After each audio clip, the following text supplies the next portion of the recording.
하나님의 은혜가 여러분들 가운데 함께 하시기를 주님의 이름으로 축원합니다. 이제 하나님께서 이스라엘 백성들을 불러서 언약식을 거행했다. 어제 우리가 읽은 24장에서 언약식을 하신 겁니다. 그래서 이제 정식으로 하나님과 이스라엘 백성들 사이에 계약이 맺어진 거예요.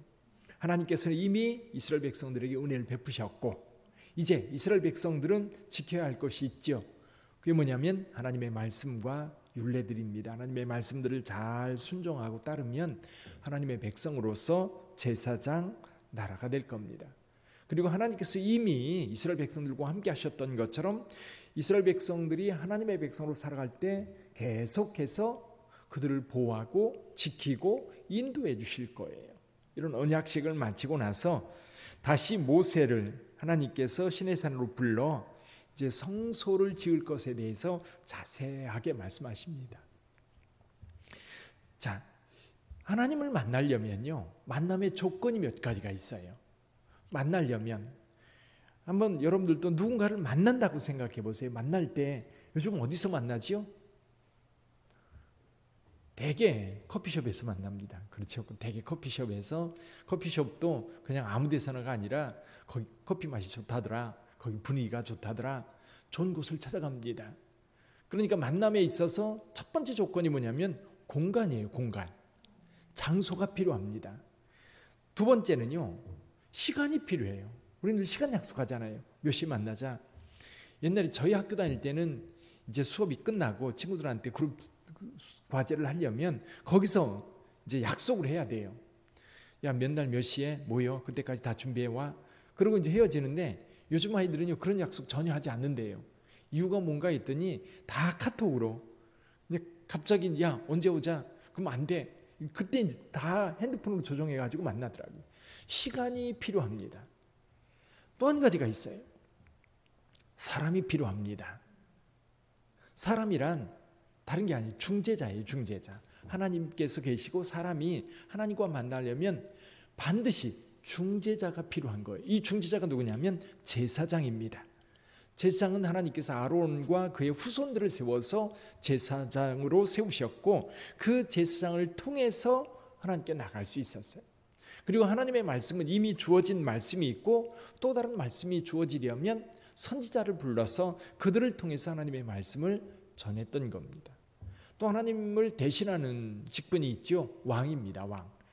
왕은 하나님께서 백성들을 통치하는 것, 그 통치를 대신하는 것이 왕이에요.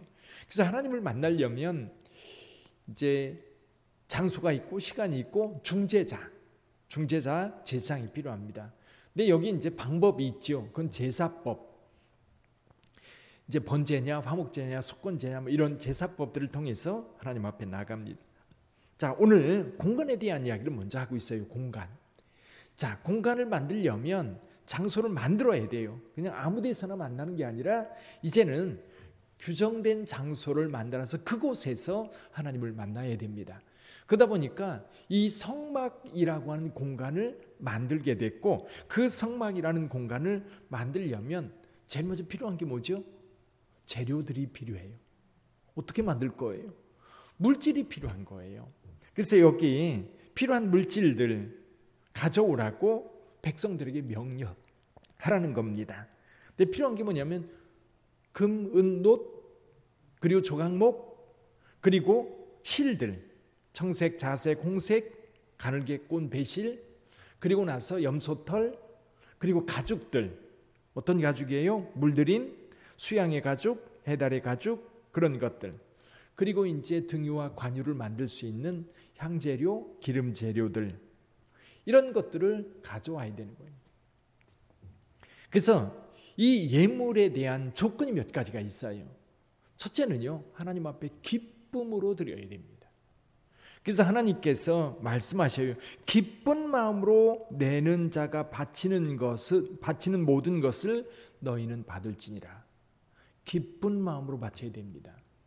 그럼 왜 기쁜 마음으로 바쳐야 될까요? 기쁜 마음으로 바칠 수 있는 이유가 있지요. 두 가지 이유가 있어요. 하나는 뭐냐면 이 물질들 다 은혜로 얻은 거예요.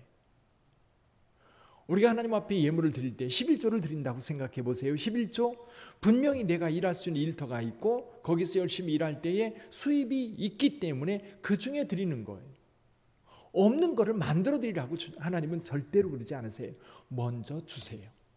우리 하나님께 드릴 예물들은 항상 하나님께서 먼저 주신 것들이에요. 여러분 출애굽기 12장에 보면요. 12장에 보면 이스라엘 백성들이 11장 2절 3절에 보면 이스라엘 자손들이 애굽 사람들로 하여금 은혜를 받게 했다라는 말씀을 해요. 이제 출애굽에서 나가야 되니까 그들이 가지고 있는 집 들고 가지 못하는 것들 있지 않습니까? 그것을 애굽 사람들에게 팔았어요. 애굽 사람들이요 기꺼이 그걸 사줬던 거예요. 그걸 다 은과 금과 놋 그리고 다른 거 옷 이런 것들로 다 바꿔줬던 겁니다. 그러니까 이것을 성경에서는 뭐라고 말씀하고 있어요? 은혜를 입게 했다. 그리고 애굽 사람들의 눈에 이스라엘 백성들이 위대하게 보였던 거예요. 그건 누가 만든 거예요? 하나님께서 만드신 거예요. 그러니까 이스라엘 백성들이 많은 재물을 가지고 출애굽을 할 수 있었는데 그것은 노예 생활하는 사람들이 돈을 모았으면 얼마나 모았겠어요? 강제 노역하는 건데 그들이 장사한 것도 아니고 그들이 농사를 지어서 많이 수익을 얻은 것도 아닌데 어디서 그런 예물들을 그런 기금속들을 가질 수 있었겠어요? 출애굽을 때 하나님께서 은혜로 그들에게 주셨던 것들입니다. 그러니까 우리가 하나님 앞에 예물을 드리거나 건축헌금을 드리거나 예물을 드릴 때는 그 모든 것이 하나님께로부터 왔다.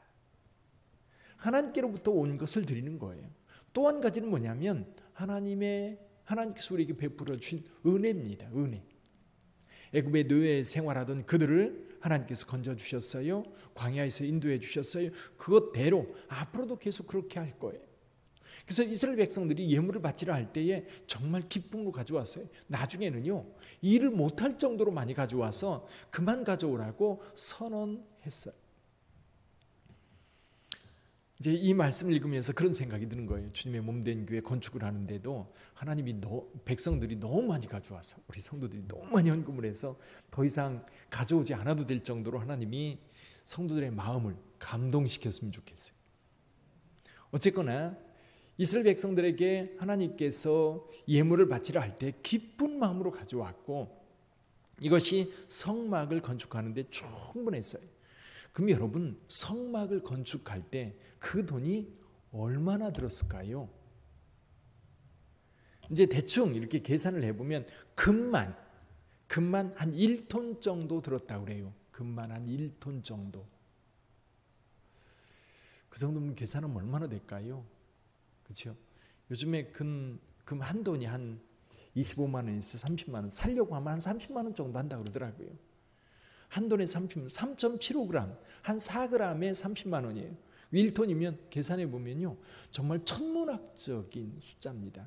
그것만입니까? 은 100달란트 여기 금만 29달란트 정도 들고요. 29달란트 7,300세겔 정도 들고요. 금만 100달란트 정도 들고요. 놋만 70달란트 정도 들어요. 그것만 계산해도 어마어마한 겁니다. 그것을 기쁨으로 이스라엘 백성들이 하나님 앞에 드리는 거예요. 그래서 하나님 앞에 드려진 이것을 가지고 이제 만드는데 오늘 본문의 말씀에는 세 가지를 이야기해요. 첫째는 법궤, 두 번째는 떡상, 세 번째는 등잔대.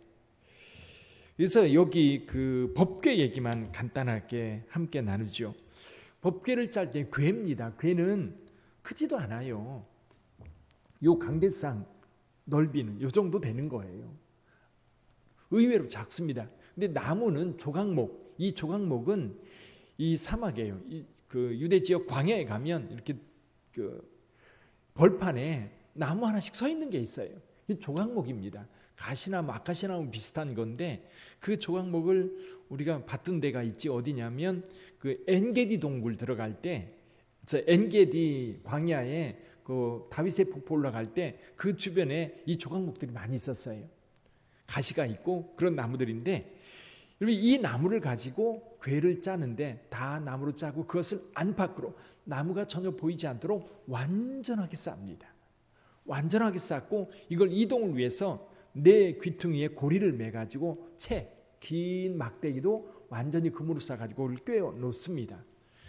근데 이제 이 궤에 굉장히 중요한 것이 뚜껑입니다. 이 뚜껑을 속죄소라고 하는 거예요. 뚜껑을 금으로 쳐서 만드는데 이 뚜껑 위에 금으로 되어 있죠. 이걸 양쪽에 구룹천사를 만드는데 구룹천사 날개는 위에서 양쪽에서 서로 닿게 하고 그룹들의 얼굴은 이 안쪽을 향하게 합니다. 그러면 여기 이렇게 공간이 생겨요.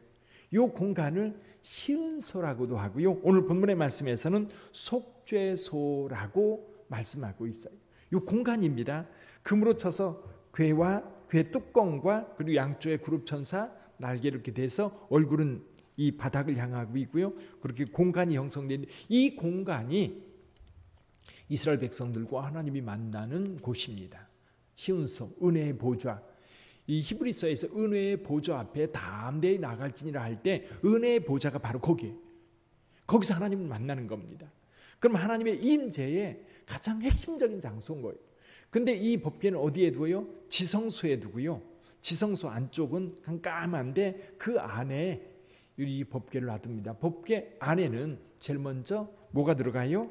여기에 그 십계명이 들어가고요. 십계명 돌판. 그리고 나중에 만나를 항아리에 담아서 거기 보관하고요. 또 한 가지, 나중에 이제 아론의 쌍난 지팡이를 여기에 넣어서 보관을 합니다.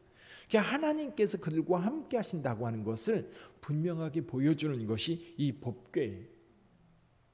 그리고 법궤 밖에 있는 지성 성소에는 세 가지 기구가 들어가요. 등잔대와 떡상과 향로, 하나님 앞에 향을 피우는 향로 이렇게 들어가죠. 근데 여기 떡상도 그렇고요. 이 등잔대도 마찬가지고요. 전부 다 외부는 금으로 쌉니다. 완전히 금으로 싸요.